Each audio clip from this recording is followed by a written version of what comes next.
Je suis ici pour vous montrer la carte. Ça, c'est ce que nous luttons ici avec l'association. Gaspard Djanga Fondation Association. Oui, so that, parce que au Mexique, on ne connaît pas tellement le nom de Gaspard Djanga parce que c'est une histoire cachée. Il cache, personne ne le connaît. Donc, je voudrais que vous compreniez clairement que nous avons créé cette association et fondation pour faire les Mexicains comprendre que si le Mexique a été conçu jusqu'à ce niveau, c'est parce que ce sont les Noirs qui ont commencé. Donc, Djanga a commencé à lutter contre les Espagnols qui l'avaient séquestré de l'Afrique et l'amené ici au Mexique en 1570. Quand il est arrivé ici, il a combattu et il a commencé à gagner les terres, que cette terre est devenue la terre au nom de Gaspard Djanga.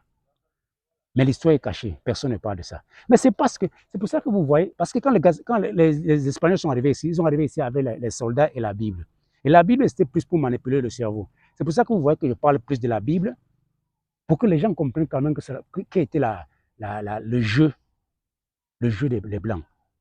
Le jeu, c'était quoi? Laver le cerveau. Le blanc, le Dieu d'une couleur blanche, blanche. Donc, je veux que vous compreniez. C'est pour ça que je lis toute la Bible, pour que vous vous réveillez, pour que vous compreniez ce que je suis en train de dire ici. Si nous lisons, par exemple, comme je dis, si nous lisons, par exemple,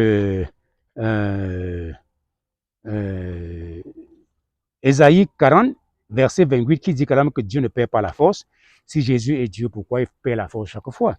Donc, Ésaïe 40, verset 28 dit ceci. Ne le sais-tu pas? Ne l'as-tu pas appris? C'est le Dieu éternité. L'éternel, le Dieu éternité, l'éternel, il existe pour toujours, il ne peut jamais mourir, qui a créé les extrémités de la terre. Il ne se fatigue pas, il ne s'épuise pas. Comme vous avez vu Jésus à la croix, crier, pleurer comme un enfant, fatigué tellement, on vous dit que Dieu ne se fatigue pas. Donc vous avez bien compris cela. Il ne se fatigue pas. Son intelligence est impénétrable. Mais si Jésus lui-même dit qu'il ne connaît pas le jour, le jour de la résurrection, pourquoi vous pouvez dire qu'il est Dieu alors? Hein? Donc, si nous allons maintenant pour que vous compreniez comment trop de confusion dans la Bible, écoutez un peu ceci. Écoutez un peu ceci. 1 Timothée 3, verset 16. 1 Timothée 3, verset 16.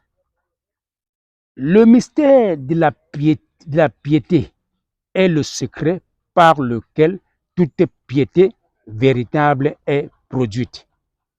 Et ce mystère est en un mot la connaissance de Dieu manifesté en chair. Ça, c'est le grand problème. Manifesté en chair. Mais on vous dit que Dieu est éternel. Dieu est éternel. Il est éternel. Il ne change pas. Il se met comme il est. C'est comme ça que Dieu est éternel. Je vais dire comme ça. Donc, on vient ici, on vous fait comprendre clairement qu'il s'est manifesté en chair. Alors, en même temps, on te dit que c'est Jésus qui s'est manifesté en chair. Mais s'il est éternel pour qu'il va mourir et Dieu le ressuscite, alors. Ça, ce sont les grandes contradictions que je voudrais que vous compreniez. Bon, on lit un peu Acte 2, versets 23 à 24. Ayant été livré par le conseil défini et par la providence de Dieu, livré par la providence de Dieu, mais on te dit que c'est Dieu qui est descendu en chair.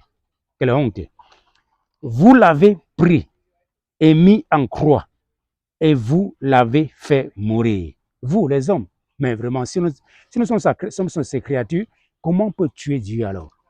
Vous avez fait mourir par la main des iniquites. Mais Dieu l'a ressuscité.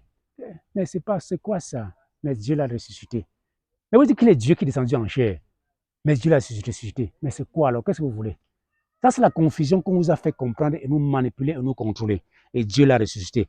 Ayant brisé les liens de la mort parce qu'il n'était pas possible qu'il fût retenu par elle.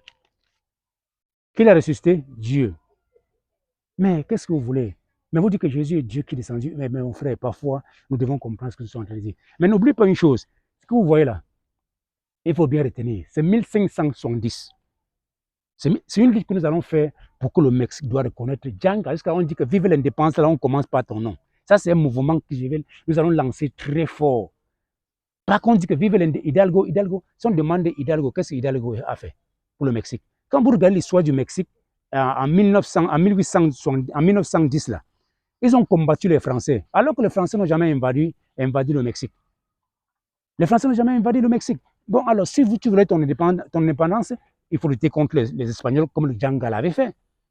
Mais tu vas lutter contre l'ennemi, tu cries vers l'indépendance. Quelle indépendance? Donc, eux-mêmes disent dans leur livre d'histoire, à quelque part, que Hidalgo n'était qu'un fausseur. Donc, nous profitons de tous ces mots-là pour lever notre grand Djanga que vous voyez. Djanga. N'oubliez pas que nous sommes une association civile qui s'appelle Gaspard Djanga Fondation Civile. Merci.